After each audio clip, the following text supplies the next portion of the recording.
Cuando hablamos de sexualidad, estamos refiriéndonos no solo a una dimensión importante de nuestra personalidad, sino a una realidad que somos. Hablemos de educación sexual.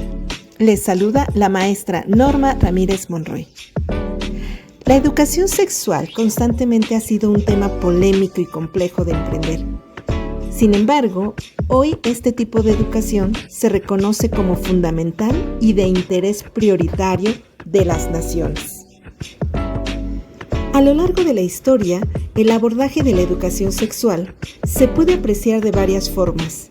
Sin embargo, el conceptualizar y entender la sexualidad humana va a responder a determinadas corrientes ideológicas. Entre los derechos sexuales se encuentra el derecho a la educación sexual integral, mediante una información basada en el conocimiento científico que permita, a su vez, el derecho a la toma de decisiones reproductivas, libres y responsables, y el ejercicio autónomo del resto de los derechos sexuales. Educar participativamente permite proponer, cooperar, descubrir, conocer y disfrutar el proceso de enseñanza-aprendizaje de la sexualidad, para poder tomar decisiones informadas, libres, responsables y corresponsables. La sexualidad es un tema de todas las edades. Sin embargo, se intensifica con la pubertad, ocupando un lugar central en la adolescencia, por ser una época de transición en donde se presentan una serie de cambios tanto físicos, psicológicos, emocionales y sociales, los cuales se integran en la personalidad y permiten elaborar la propia identidad. Se ha demostrado que las y los adolescentes sin actividad sexual o que inician a una edad más avanzada tienden a formar niveles de autoestima más elevados que los que inician en una temprana edad. Esto como resultado de la conciencia e interés por su autoconocimiento, autoaceptación, autorregulación, autocuidado y autonomía. La baja autoestima es el agente fundamental de las conductas de riesgo.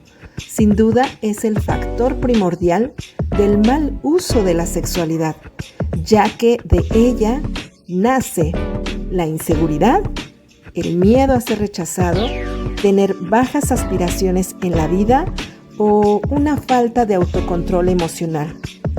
Además, la falta de conocimientos sobre la sexualidad, la inexperiencia, los conflictos familiares, la mala influencia de amistades o parientes y las prácticas sexuales irresponsables junto con las ideas vagas o distorsionadas son algunos de los factores de riesgo que se asocian a los embarazos a temprana edad en adolescentes, enfermedades de transmisión sexual, prácticas sexuales no deseadas, etc.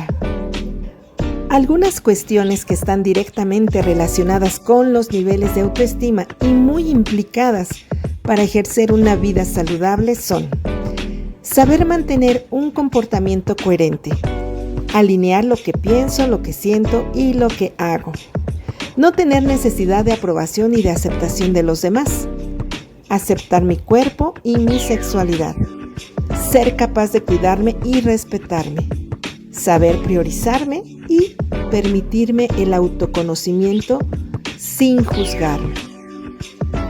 A continuación les comparto el decálogo de la educación sexual.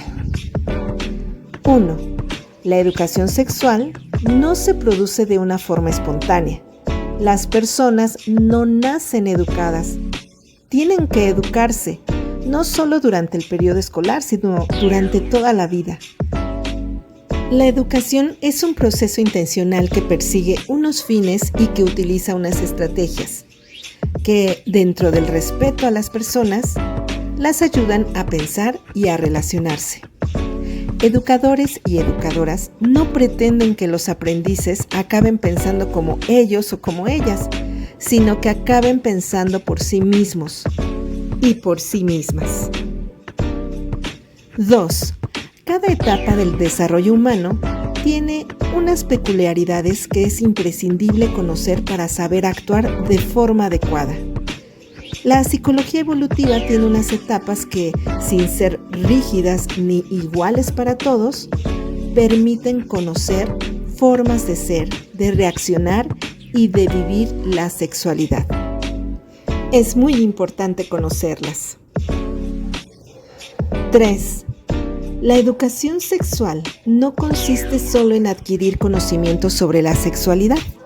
La información es parte de la educación, pero no la única, no la esencial.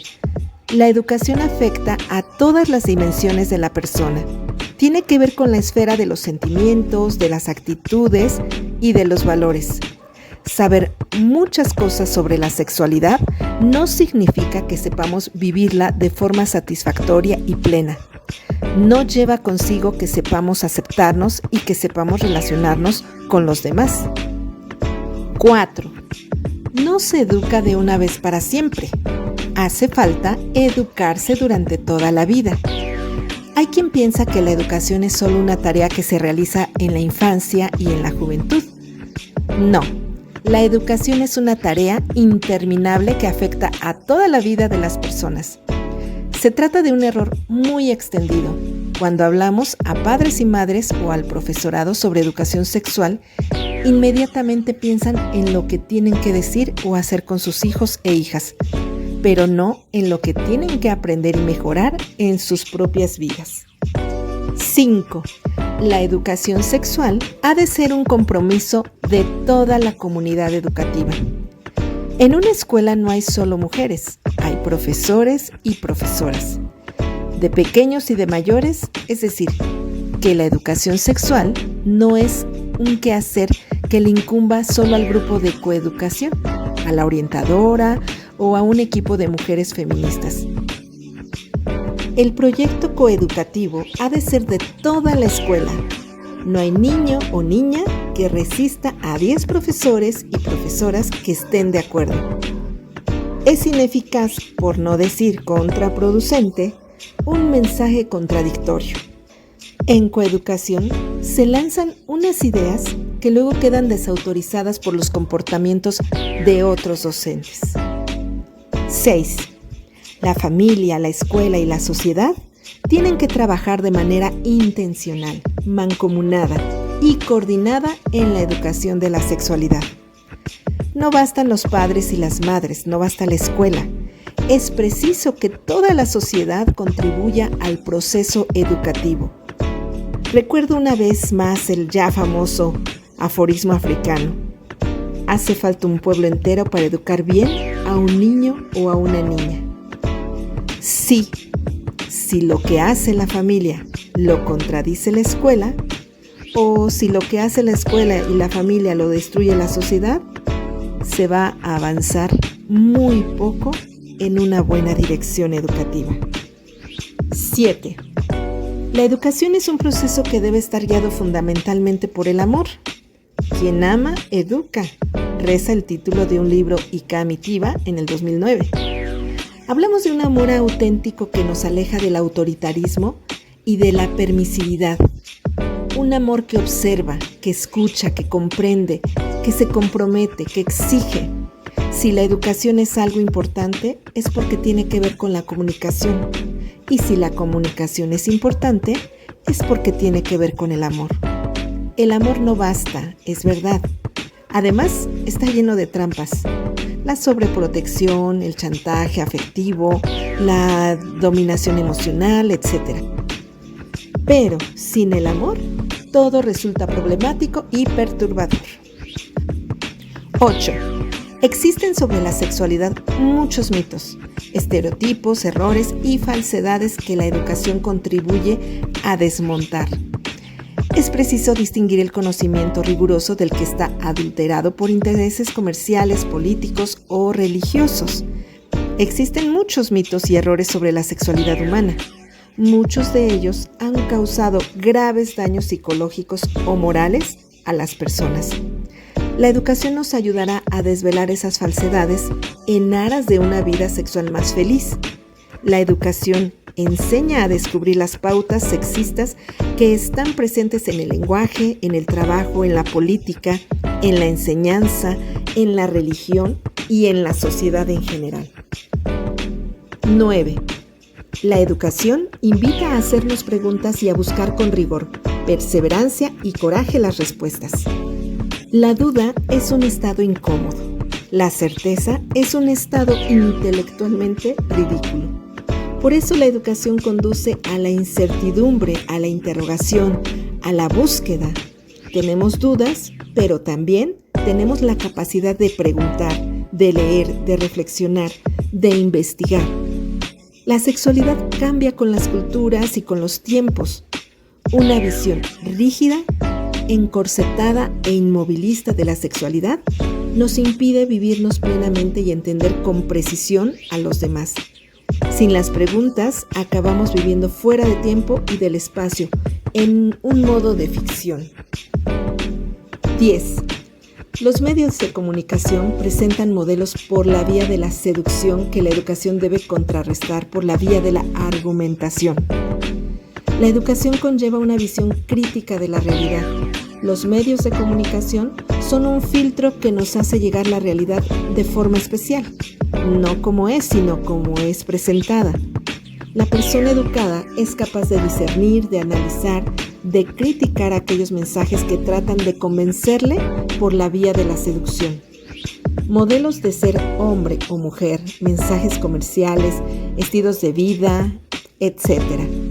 La educación por la vía de la reflexión y de la argumentación confiere a las personas la capacidad de discernir qué es bueno y qué es malo, qué conocimiento es riguroso y cuál está adulterado por intereses de diversos tipos.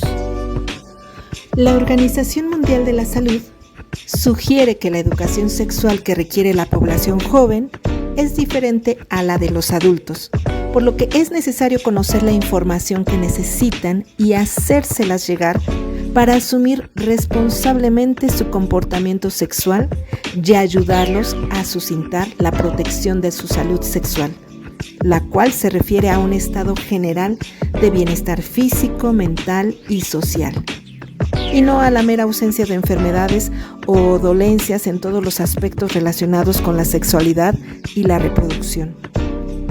Un buen estado de salud sexual implica la capacidad de disfrutar una vida sexual satisfactoria y sin riesgos. Seamos partícipes de una educación sexual integral. Muchas gracias por su atención. Se despide de ustedes la maestra Norma Ramírez Monroy. Hasta la próxima.